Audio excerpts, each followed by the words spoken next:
Now, third is the mind. Just a few little pointers on the mind. Here's number one. It needs to be nourished.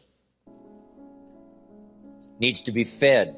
There's an Old Testament phrase that says humans cannot live just on bread alone or food alone. Dogs can, a crocodile can, a spider can. Humans cannot exist just on food. Here's what it says. Humans also need words. Words nourish the mind. Words give life. Words create insight. Because there's more than one way to see. If we see with our eyes, we call that sight. But there's another way to see called insight. That's why we come, gather for a couple of days, attend the classes, go to the training, read the books, do all the stuff, is to develop more insight. Letting our mind be nourished to think, ponder, and wonder, and conceive ideas, projects, purpose. Give structure to something for the future, whether it's better health or better career, better future. Next, the mind needs to be exercised. We talked a bit about that earlier. Exercised by debate. Exercised by reading both sides of the debate, both sides of the question. America had the big debate. Well, all who believed in capitalism had the big debate with communism for about 80 years. The communists said, capital belongs to the state, not the people. And we debated them and said, no, capital belongs to the people, not the state. That was known as the Great Debate. Communism said, no, people are too dumb and stupid to know what to do with capital. So you have to take capital away from all the dumb, stupid people and give it to the all-wise, all-knowing state. And let the state create and run everything and let the people show up for their work assignment. That was their side of the debate. And when they used that philosophy, of course, they devastated everything they touched. I've lectured now in East Germany. They say it's going to take $1 trillion to clean up East Germany. They've spent $500 billion so far. They got $500 billion yet to go. The devastation of both lives and treasure that was left by such a diabolical philosophy that capital belongs in the hands of the state, not the people. We said, no, capital belongs in the hands of the people. That's where the creative energy is, to take goods and services to the marketplace, build a dynamic society second to none, become the envy of the world. The safety of capital is capital in the hands of the many, not the few. It's just like power. Capital is like power. Power tends to corrupt. Ultimate power tends to corrupt ultimately, absolutely. Stalin and Hitler had absolute power, allowed for no debate. Of course, power tends to corrupt early.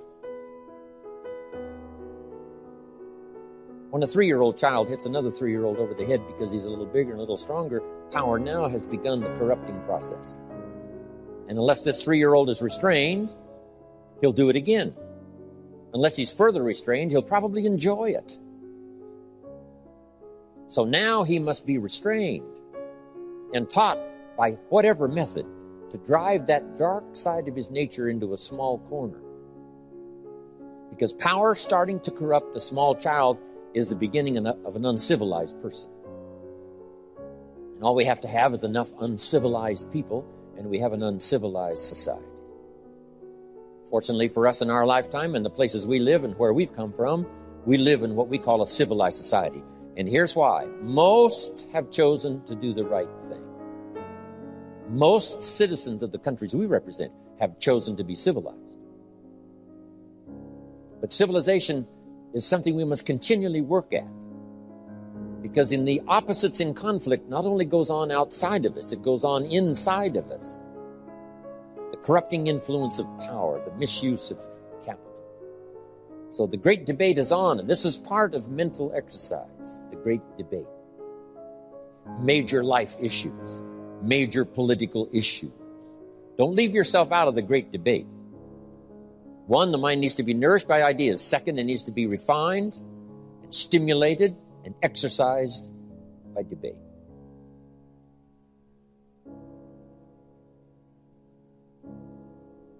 We need both sides of the human drama represented. The reason why the Bible is such a classic book in studying all kinds of stories is because the Bible is full of stories on both sides, the evil side and the good side. The Bible said, Old Testament said, this king came to power and he was a good king, and he ruled for 18 years. And then it says the next king came to power and he was a bad king, and he put up idols. He became the bad king. So it reads good king, bad king, showing both sides of the human spectrum and drama. Some stories that we read in the Bible of people to admire, others are people to despise. In your library, you need a book on Gandhi and you need a book on Hitler. One book to show you how noble someone's aspirations can be, and the other book to show you how despicable and how evil someone's goals can be. Both sides we study, good and evil, one we love and one we hate. We study illness, we study health. Someone says, well, you can't study the negative things. You have to study the negative things. You have to give voice to and mind to and time to both sides of the issue so that you can strengthen your side of the argument. In raising our kids, we have to pose both sides. What's the dangerous side and the safe side? In one of the seminars that I'm sure some of you have attended, I talk about philosophy that makes the difference. Philosophy does two things, each person's personal philosophy. So jot this down. Our personal philosophy does two things. One, helps us to see the dangers on one side so we can avoid or minimize those. Then our personal philosophy needs to be developed so we can see the opportunities on the other side so we can maximize those. And for the balance of your life, that's going to be the twin challenge in developing ideas and philosophy and strengthening all of it so that you can avoid the dangers and maximize the opportunities. Because the dangers never go away. The dangers to our ship of state called the country. The danger to the enterprise. The danger to the corporation. Dangers always lurk, both inside and out. Dangers lurk on the inside of our own mind. When I was a kid, they used to have those little cartoons of a little boy with a gremlin on one side and a little angel on the other side. And the little devil, a little gremlin, said, go ahead and do it, it's okay. Little angel said, no, no, no. So when kids are young, they've got this debate to engage in. Should I or shouldn't I? One voice says, go ahead, and the other one says, no, no. So we hope as the years pass and as the classes pass, and as we go from grade 1 to grade 2 to grade 5 to grade 10, we will learn more, as Abraham said, to listen to the better angels of our nature, to appeal to our conscience, and let our conscience help, along with God and whatever else you belong in that has good influence on helping to make right decisions, avoiding the evil one, avoiding the danger, the dark side, and appeal to ourselves to engage in the positive side, the opportunity side. The battle of the mind is significant for us every day, what to think, what not to think. My mentor, Mr. Shove, said, stand guard at the door of your mind. And you decide what enters. You decide what to fill up your mind with, because it becomes the material with which you build your future.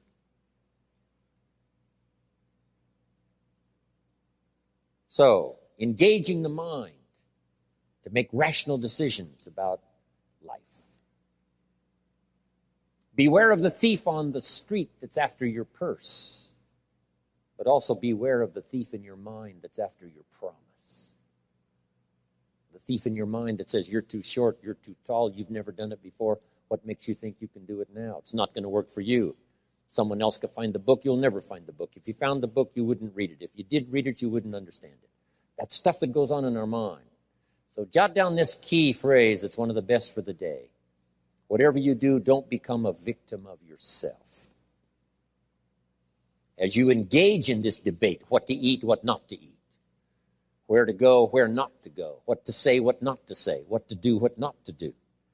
Make sure that you strengthen the positive side of this argument with yourself so that day by day you become healthier, day by day you become stronger, day by day you become wiser. Day by day you build a better shield and immunity. An inside immunity to ward off disease, but an outside immunity to ward off all the negative and all the trash and all the stuff that would not enhance your personal development nor your promise for the future. So this is so important in understanding the mind. Feed it. We call it food for thought.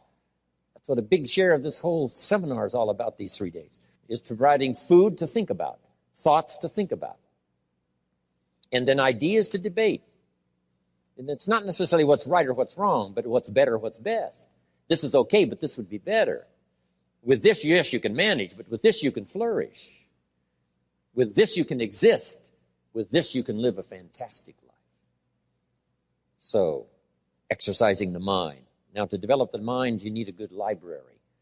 Let me give you 3 parts to your library. Number 1 is your visual library. Zig and I and others have put things on video so you can see it. We ask you to come here today and see what's going on a business day.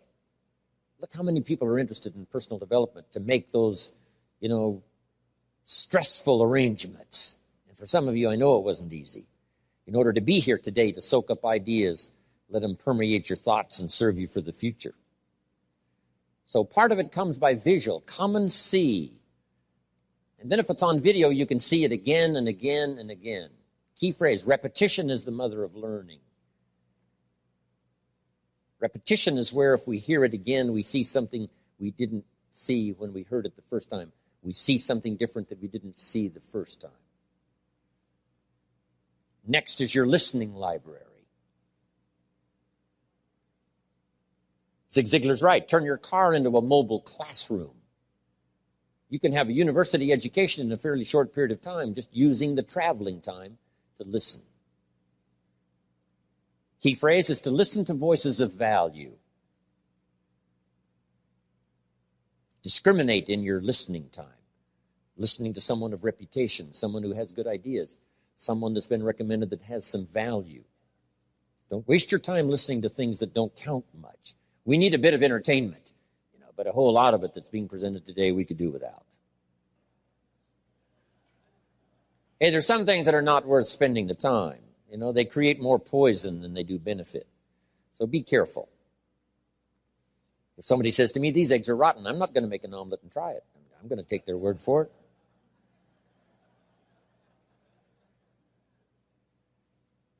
So feed the mind, exercise the mind, and build your library.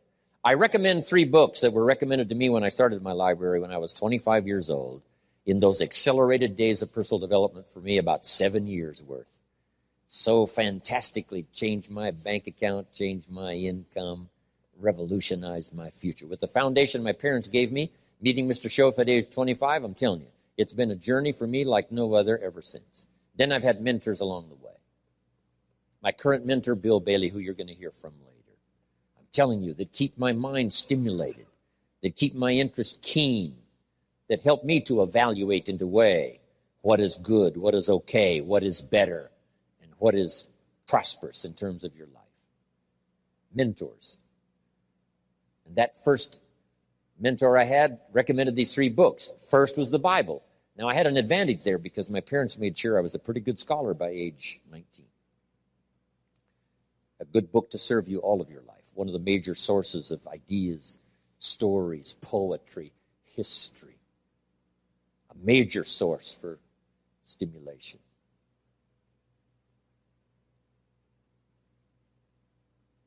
Next, he recommended the book called Think and Grow Rich by Napoleon Hill. Think and grow. Good words, think and grow and rich.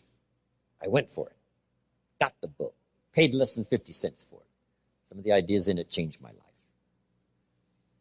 Next, Schoaf recommended the book, The Richest Man in Babylon by George Clayson.